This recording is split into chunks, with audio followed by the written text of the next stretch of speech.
Imagine this for a moment. Thousands of young people, maybe right now in Hyderabad, laptops open, dreaming of studying abroad, maybe walking through beautiful old streets in Budapest or, debating ideas at a top European university. It's a really powerful dream, isn't it? A path to a whole different future full of opportunities. But what happens when that dream, that hope you've poured everything into, just twists into a nightmare, when it's all a setup, run by people who are just preying on that hope, turning ambition into, well, into loss? That's the difficult reality we're diving into today. We're looking at a specific, pretty shocking case. Fahad Bin Salam, the owner of Global Horizons Consultancy, and a staggering Rs1 Crore fraud that has just sent shockwaves through families across Telangana. So our mission today, we want to unpack this whole tangled web of deception. We'll explore not just what happened, but also why these scams seem to thrive, understand the huge human cost, and importantly, try to arm you with some knowledge to protect your own dreams. This isn't just some news story. It's really a cautionary tale about ambition, trust, and unfortunately, betrayal. And it's striking, isn't it, how these schemes really tap into genuine, powerful desires. They use that allure of studying overseas, which for so many in India, it feels like a real ladder to success. And when that trust gets broken, the impact, well, it goes way beyond just the money lost. Yeah, you've really hit on the impact there. To make it real, let's look at how this played out for one person. Can you maybe walk us through Mohammed Kabir's experience? It sounds heartbreaking. Certainly. Take Mohammed Kabir. He's a businessman from Purani Haveli, an older part of Hyderabad. His goal was simple, really, and quite understandable. He wanted study visas for his son and nephew. They were aiming for Budapest Metropolitan University in Hungary. Now, this is a real university. It's legitimate, quite popular for business and arts, known for being more affordable than some other places, and importantly, they teach in English, so you can see the appeal, right? A good fit for many Indian students dreaming of Europe. Absolutely. A solid plan. Yeah, and like so many parents, Kabir saw this as a major investment in the family's future. So over several payments, he handed over a really significant amount, Rs 22.3 lakh. Wow. Yeah. He believed this money was going towards, legitimate application fees, the university deposits, visa processing costs, all the standard stuff.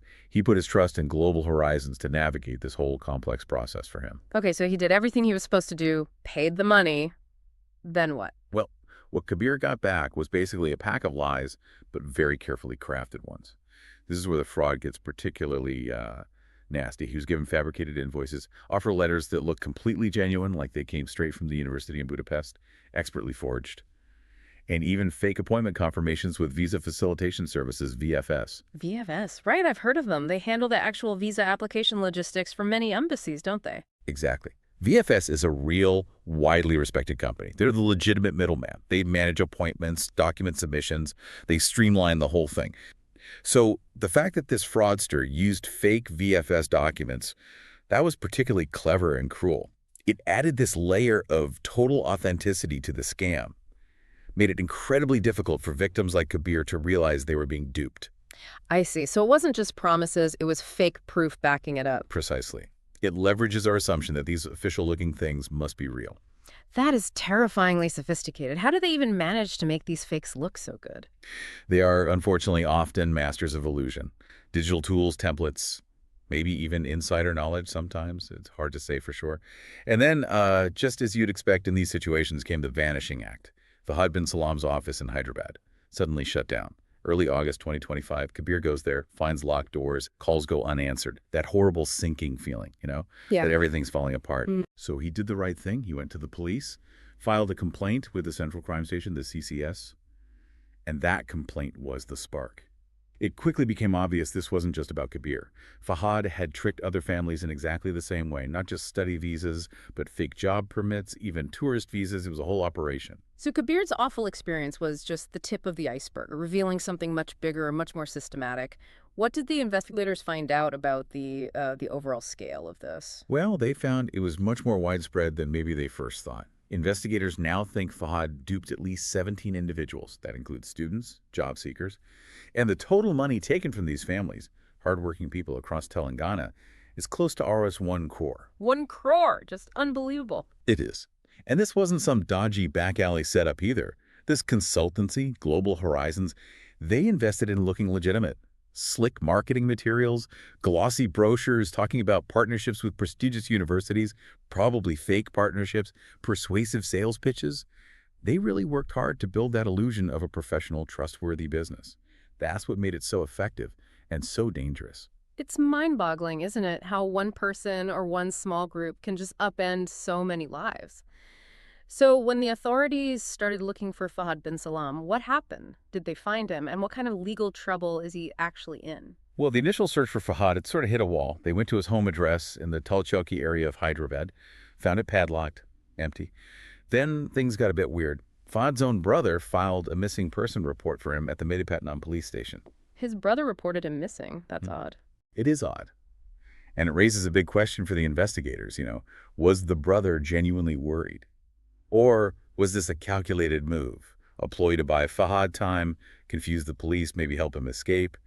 It certainly complicates the investigation. Yeah, that sounds like a potential smokescreen. What about the charges he's facing? You mentioned the police are involved. Oh, the legal net is definitely tightening. The Economic Offenses Wing in the EOW of the Central Crime Station is leading this. They've registered the case under the new Bharatiya Nyaya Sanhita, the BNS. That's India's updated criminal law framework that came into effect mid-2024. It's designed, in part, to handle crimes like this more effectively. Okay, so what specific laws did he break, according to the BNS? He's facing some serious charges. We're talking aggravated cheating, specifically Section 318.4, which involves deceiving someone to hand over property. Then there's forgery with intent to harm, Section 336. Using forged documents as if they were genuine, that's Section 338. And even possessing the tools or instruments for counterfeiting under Section 342.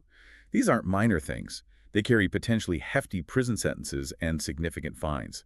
It shows the system is trying to take these white-collar crimes very seriously. Those sound like very serious charges, which brings us back to that big question. If the penalties are severe, why do these scams keep happening? It feels like we hear stories like this again and again. It's a fundamental question, isn't it? Yeah. And connecting it to the broader picture, I think a lot of it comes down to the sheer pressure of ambition we see in India.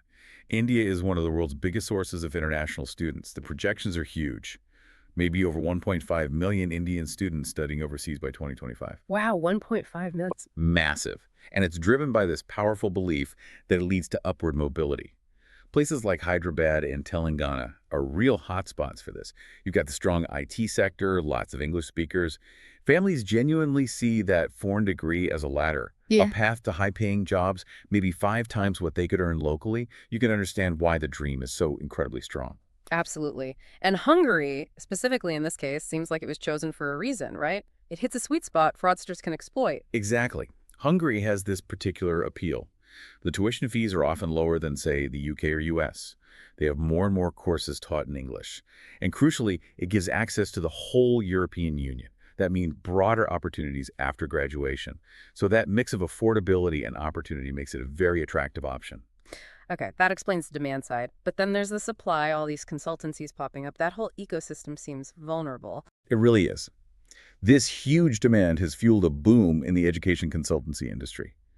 Now, many are legitimate, and they do provide a valuable service. They help students navigate really complex things.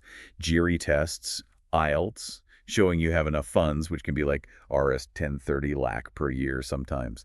Getting genuine offer letters. Right. But then you have the fraudsters. And they thrive by promising shortcuts that, simply don't exist in reality. Their main selling point is basically offering an easy way through a very tough competitive process. They prey on that hope for a simpler path. And what sort of tactics do they use, these shortcuts? Common ones include things like faking bank statements to show the student has funds they don't actually possess, or creating completely bogus job offers to support work visa applications. Sometimes they promise backdoor admissions to universities, which is just fantasy. And look, this isn't new. Visa fraud in India goes back decades. It really picked up steam with economic liberalization in the 90s. I remember back in 2016, there was a case involving 8 Hyderabad consultancies caught up in scams with fake U.S. work permits. So it's a long-standing problem, and it's still happening now, despite past cases. It sounds like the same playbook keeps working. Why do they keep getting away with it? It does keep happening. Just this past June 2025, the Telangana CID busted a job visa racket that spanned multiple states, cheating over 100 people. We've even had really alarming cases, like students being caught right at Hyderabad's airport Rajiv Gandhi International with fake degree certificates trying to get to the US or UK. This was also in 2025. There was one specific chilling example. A 28-year-old man from Nalgonda was actually deported from the U.S. His forged documents were caught by U.S. immigration. And the consultancy that sent him, they later admitted they'd sent about 15 other students the same fraudulent way. 15 others. Yeah. So these aren't just isolated incidents. It points to a persistent issue where sometimes the desire to go abroad, the ambition moves faster than the checks and balances. People want it so badly they might overlook red flags. That really hammers home the point. Beyond the money, which is huge, the human cost is just immense. For someone like Mohammed Kabir, it's not just losing Rs 22.3 lakh. It's the dream being crushed. It's the trust being shattered. And now, his son and nephew, their future plans are delayed, and they might even face suspicion from legitimate universities because of this. It's awful. The emotional toll is huge. Think about the job seekers, too. Mm-hmm. Often from more modest backgrounds, maybe they've put their life savings into this. Losing that can cause terrible family problems, depression, and if someone gets deported, there's often a social stigma attached to. I sometimes think of getting educated abroad like a kind of treasure hunt. Yeah. A legitimate consultancy should be your map. But Fahad's scheme, Global Horizons, it was like quicksand disguised as solid ground. It just swallowed up that RS1 Crore and countless hopes with it.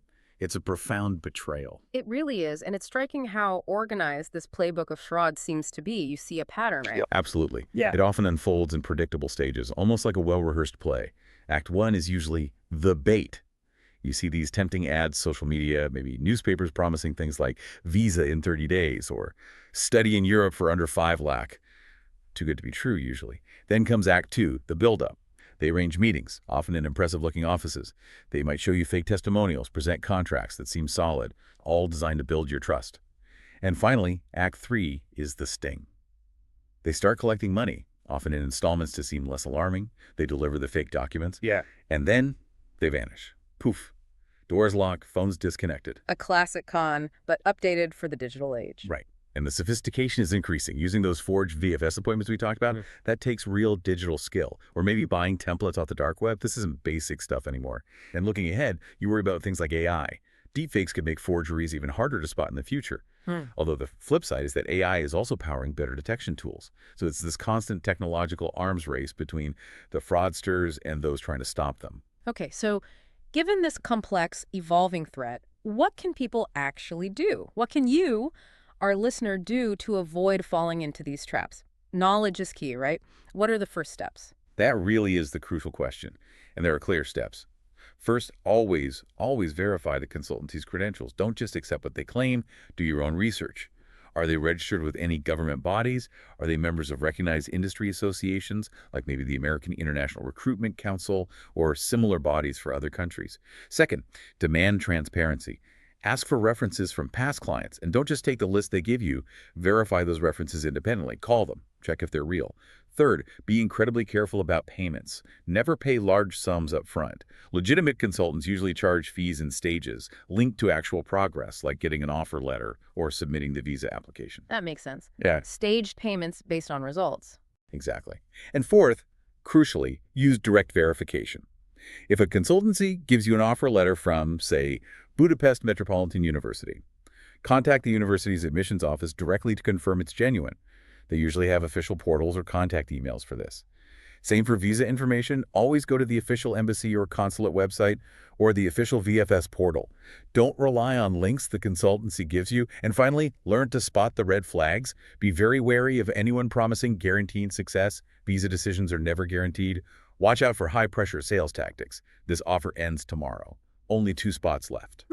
Or anyone rushing you to make a decision or pay money without giving you time to think and verify. Okay, so summing that up, verify credentials, demand transparency, check references yourself, be cautious with payments, verify documents directly with the source, and watch out for those red flags like guarantees and pressure. The mantra seems to be trust, but verify everything. That's perfectly put. Assume nothing is genuine until you've confirmed it yourself independently. That vigilance is your best defense. Those are great practical tips for individuals. What about the system? How do the police and government respond when scams like this happen? Well, the police procedures, once a case like Kabir's is reported, are quite methodical. The EOW gathers all sorts of evidence. They'll collect bank records to trace the money, look at emails, WhatsApp messages, call logs between the victim and the fraudster, and take detailed statements from witnesses. Tracing the money trail is key, obviously. They'll try to freeze bank accounts to recover whatever funds they can. Digital forensics is huge now, too. They can analyze the consultancy's computers, phones, websites, social media ads, sometimes uncovering more victims the police didn't even know about. And what about bigger picture efforts? Government initiatives? Yeah, there are efforts on that front too. India's Ministry of External Affairs runs public awareness campaigns about visa fraud. They also have a portal called Madad, where people can register grievances related to overseas issues, including fraud. Locally, you see efforts like the Telangana police conducting awareness sessions in schools and colleges, trying to teach young people verification skills and how to spot red flags early on. International cooperation helps too. Embassies often share information about known scams or fraudulent agents, maintaining blacklists sometimes. And as we mentioned, technology is playing a role, with things like AI tools being developed to automatically check documents for signs of forgery. And that new legal framework, the BNS, is important here as well. Its focus on speeding up trials and making electronic evidence more easily admissible should, hopefully, make it quicker and easier to prosecute these white-collar criminals. That's a positive step. It sounds like there are efforts on multiple levels, from individual vigilance to systemic changes. This whole Global Horizons case, as awful as it is for the victims, really does serve as a powerful wake-up call, doesn't it? It's a stark reminder that while our dreams, our ambitions might aim for the sky, we need to keep our feet firmly on the ground when it comes to safeguarding them. Staying informed, being meticulous about verifying every claim, and having the courage to report suspicions. These are the tools we have to protect our futures. So, as Hyderabad continues to be this amazing hub of global ambition, sending talented people out into the world, the big question remains, how can we as a community work together to make sure that this pursuit of knowledge, this desire for a better future, leads to enlightenment, not entrapment? What's maybe one small step you can take today to pursue your own dreams, but do it wisely, with your eyes wide open?